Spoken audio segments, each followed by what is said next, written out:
Hello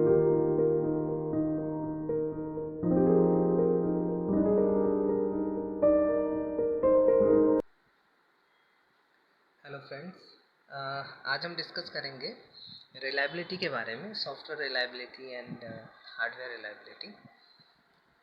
reliability क्या होती है उसके बारे में डिस्कस करेंगे। और सॉफ्टवेयर रिलायबिलिटी जो ग्राफ होता है और ओवर द लाइफ टाइम जो सॉफ्टवेयर का डेवलपमेंट होता है उसमें रिलायबिलिटी कितना इम्पोर्टेंट है और किस तरीके से हम मेज़र कर सकते हैं वो देखेंगे। और साथ ही साथ हार्डवेयर रिलायबिलिटी के ग्राफ को भी डिस्कस करेंगे इस वीडियो में। So let us start.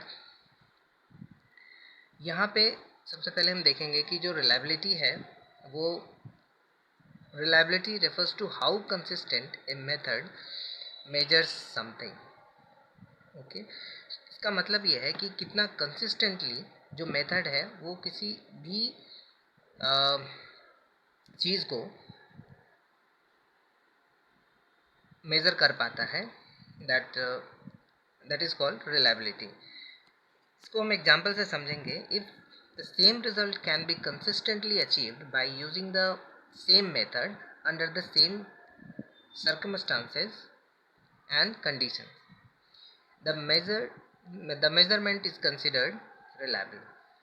Okay, so यहाँ पे ये कह रहा है कि the same result can be consistently achieved. अगर एक ही तरह का रिजल्ट हम बार बार पाते हैं सेम मेथड को बार बार दोहरा के, under the same condition. Same condition कहने का मतलब है कि सेम इन्वायरमेंट। जैसे कि अगर हम टेम्परेचर की बात करते हैं, फिर सम एम्बिएंट टेम्परेचर और हाई टेम्परेचर और लो टेम्परेचर। सपोज मैंने किसी सिस्टम को डेवलप किया जो कि काम करेगा -40 डिग्री में या -20 डिग्री में, तो उस कंडीशन में वो कितना रिलायबल है। ओके, फिर हम कंप्यूटर साइंस की में बात करें तो यहाँ पे देखेंगे reliability in computer science. Reliability is an attribute of any computer related components. So any components we can say like software, hardware or network, okay, that consistently performs according to its specifications। ये हो गया reliability. मतलब ये specifications में हमने किस तरीके से उसको डिफ़ाइन किया है और उसकी स्पेसिफिकेशन के अकॉर्डिंग सॉफ्टवेयर या हार्डवेयर या नेटवर्क कितना रिलायबल है। सपोज़ कि हमने कोई सॉफ्टवेयर डिज़ाइन किया कि ये 1 आवर तक बिना किसी फेलियर के रन होना चाहिए, बिना किसी क्रैश के रन होना चाहिए, और जो उसका अपलोड टाइम है या रनिंग टाइम है वो बिल्कुल फास्ट होना चाहिए। तो 1 आवर में अगर हम उसको टेस्ट करते हैं कि 1 आवर में ये सिस्टम या सॉफ्टवेयर सही परफॉर्म कर रहा है या नहीं कर रहा है, तो वही उसकी रिलायबिलिटी दिखाती है कि उस पर्टिकुलर टाइम पे उस सपोज़ 1 आवर में या 2 आवर्स में या फिर 10 आवर्स में जो भी है इसका, उसमें कितना रिलायबल है। तो ये हो गई सॉफ्टवेयर रिलायबिलिटी इन कंप्यूटर साइंस, जो हम 3 चीज़ों पर डिस्कस कर सकते हैं, सॉफ्टवेयर, हार्डवेयर एंड नेटवर्क। हम देखेंगे कि हार्डवेयर रिलायबिलिटी के लिए हम एक ग्राफ बना सकते हैं कि हार्डवेयर कितना रिलायबल होता है। तो यहाँ पे हम हार्डवेयर रिलायबिलिटी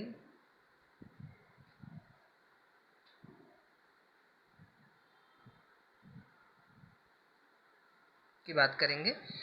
पहले हम एक ग्राफ बनाएंगे।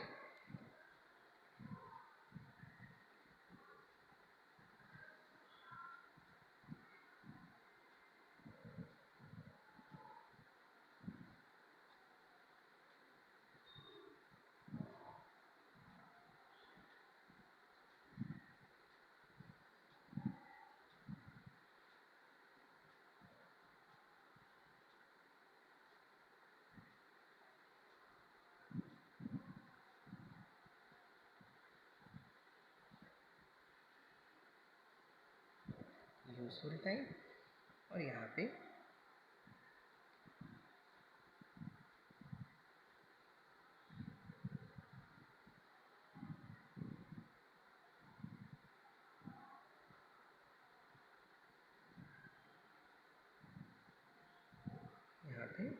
फेलियर रेट है।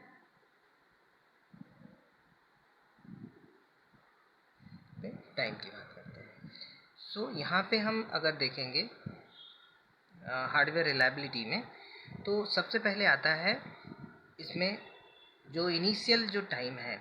अगर आप देखें फेल्योर रेट, जो failure rate versus time versus failure rate हमने प्लॉट किया है यहाँ पे, और यहाँ हम देख सकते हैं कि स्टार्टिंग पीरियड में अप टू यहाँ पर काफ़ी फेल्योर होता है। स्टार्टिंग में ये हार्डवेयर है, ये काफ़ी फेल्योर होता है और धीरे धीरे धीरे धीरे ये कम होता जाता है और बिल्कुल स्टेबल हो जाता है। ठीक है, यहाँ पे क्यों फेल्योर होता है, इसका रीज़न ये है कि जहाँ पे हम जो हार्डवेयर है उसको हम डिफरेंट कंडीशंस में टेस्ट करते हैं, जैसे कि इन्वायरमेंटल टेस्टिंग, बर्निंग टेस्टिंग। ठीक है, इन्वायरमेंटल टेस्टिंग में भी बहुत सारे टेस्ट होते हैं, EMIMC टेस्टिंग करते हैं हार्डवेयर के ऊपर, और उस टेस्टिंग में के दरमियान काफ़ी चीज़ें फेल होती हैं, हार्डवेयर फेल होती हैं उसमें, और उस कंपोनेंट्स को दोबारा चेंज किया जाता है और दोबारा उसको अप किया जाता है।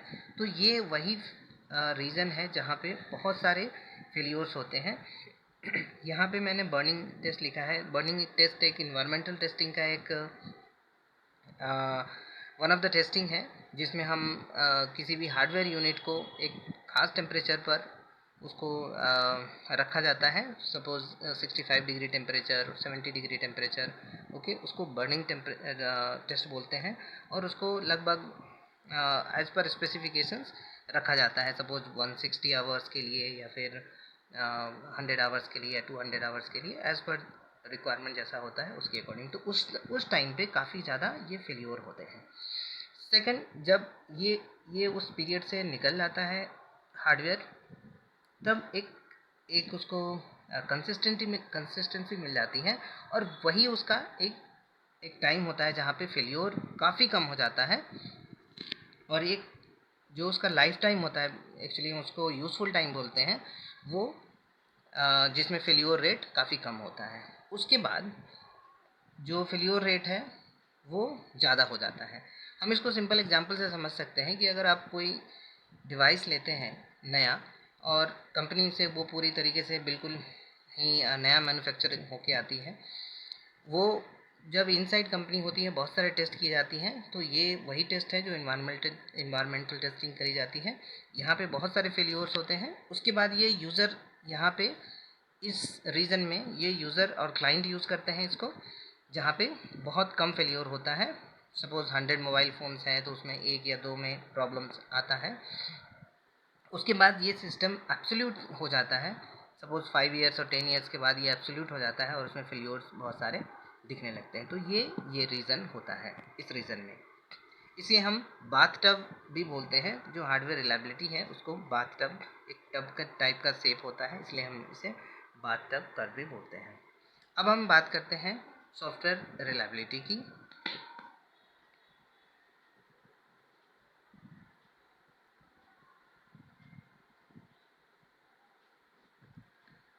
सॉफ्टवेयर रिलायबिलिटी में ये ग्राफ कुछ इस तरह का बनता है।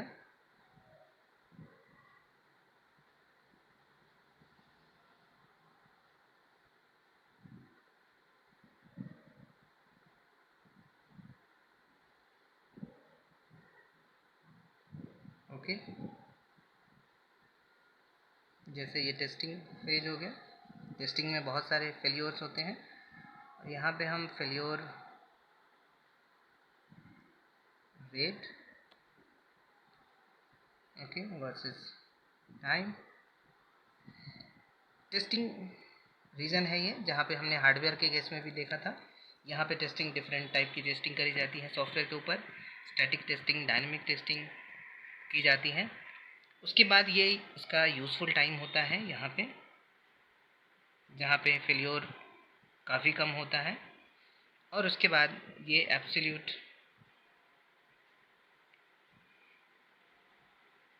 हो जाता है।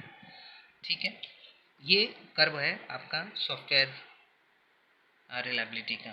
सो सॉफ्टवेयर रिलायबिलिटी हम कह सकते हैं कि software reliability means operational reliability, right, कि कितना ऑपरेशनल रिलायबल है आपका सॉफ्टवेयर किसी पर्टिकुलर टाइम पे। और एज पर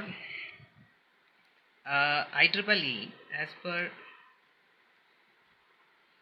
IEEE 90 जो स्टैंडर्ड है उसके according software reliability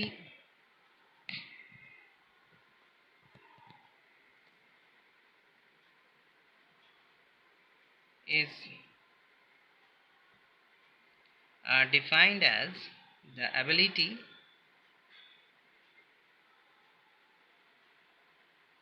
of a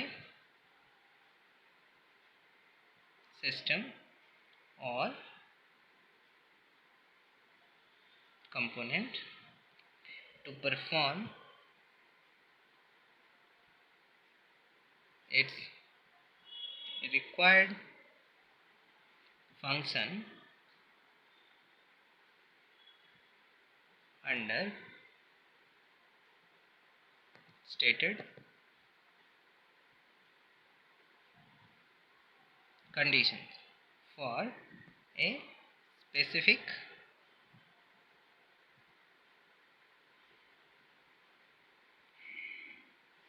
period of time.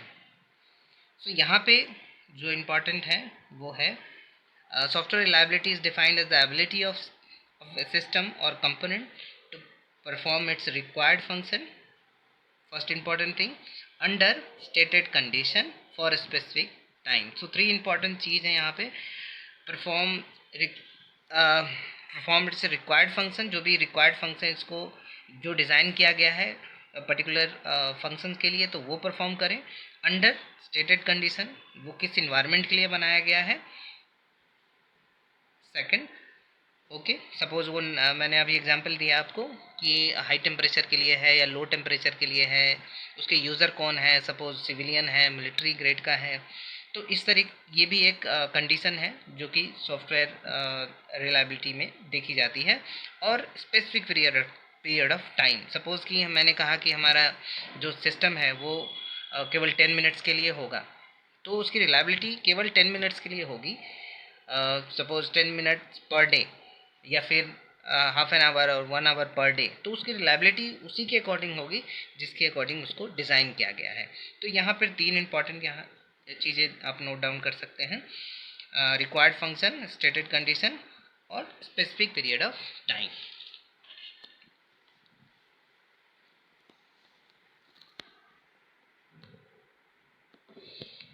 Okay, so ये था हमारा soft hardware reliability and software reliability के बारे में स्मॉल वी कैन से कि ब्रीफ इंट्रोडक्शन था. फिर हम बात करेंगे अपने अगले वीडियो में सॉफ्टवेयर क्वालिटी के बारे में, कौन कौन से पैरामीटर्स हैं जिस पर सॉफ्टवेयर की क्वालिटी डिपेंड करती है और कैसे उसको मेज़र किया जाता है. शॉर्ट में मैं बताना चाहूँगा कि सॉफ्टवेयर क्वालिटी होती है उसमें रिलायबिलिटी भी एक बहुत बड़ा फैक्टर होता है. 4 मेजर फैक्टर्स होते हैं उसमें: reliability, usability, maintainability and adaptability. So ये 4 फैक्टर्स हैं जो सॉफ्टवेयर क्वालिटी को डिफ़ाइन करते हैं कि सॉफ्टवेयर की क्वालिटी कैसी होगी. ओके, और जो फैक्टर्स हैं software quality factors, like 7 main factors is also there: correctness, efficiency, integrity, reliability, portability, usability and maintainability. तो इस तरीके से हम 7 अदर पैरामीटर्स को भी डिफाइन कर सकते हैं फर्दर अगर उसको हम एलोबरेट करें तो. So thank you so much. We will discuss other topic in our another video. Thank you.